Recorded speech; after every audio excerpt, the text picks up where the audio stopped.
I got a preview of where we're at now in this country many years ago, back in the 60s. I was going to school in Reading, Pennsylvania, trying to finish off a college degree and at the same time trying not to get drafted.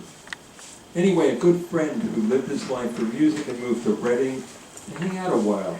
Got a job in a factory to pay the rent and cover his trips to Philadelphia to see the bands he loved. He would buy the tickets, and I would drive us down in my Pontiac. It was announced that Jimi Hendrix would play the Electric Factory in February of '68, and as he was our favorite musician, I had no choice. We hopped in my car and headed for the city of brotherly love.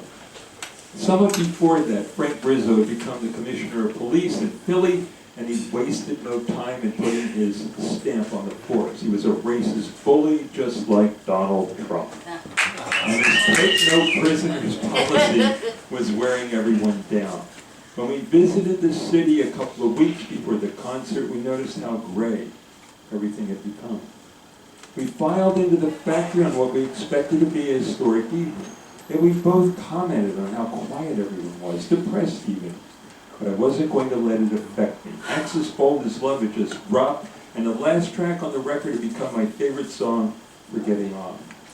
The music seems to be fading, but then Hendrix suddenly shifts gears and comes blasting back in as if he's finally breaking free of these earthly bonds. Of course, I was hoping to play it. Hendrix kicked off his set, and I was aware of how passive the audience remained. He seemed aware too.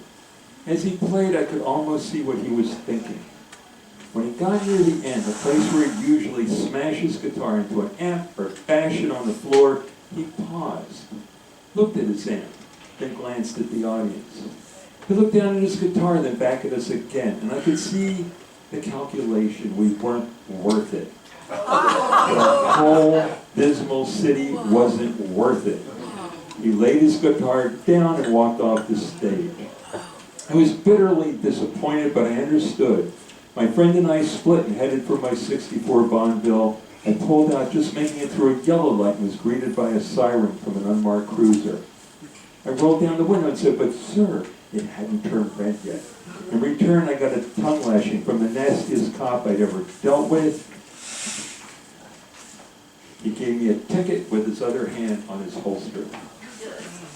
One more real quick one. This classical music lover, and thank you to Sanjay, who I think will be putting it in the winter issue of Local Knowledge. Thank you, thank you, thank you.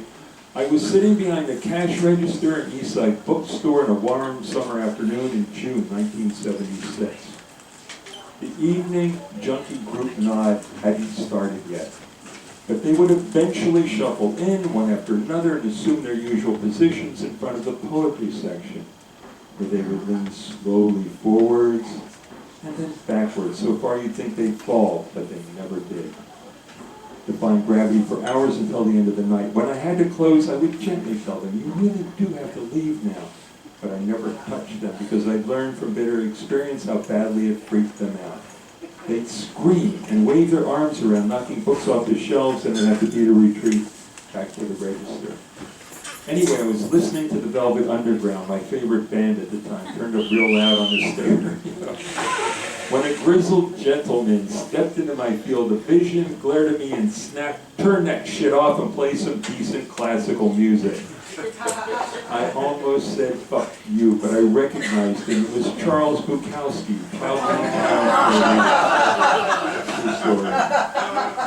"I like this music, and I'm not taking it off," I said, expecting an angry reply. But he surprised me by apologizing instead. "I'm sorry, I'm sorry, I'm sorry," he muttered, turning on his heels and leaving the store. To this day, I say everything 3 times a la Bukowski, and I wish I told him how much I liked his novel Post Office, which I read at least 3 times. Thank you.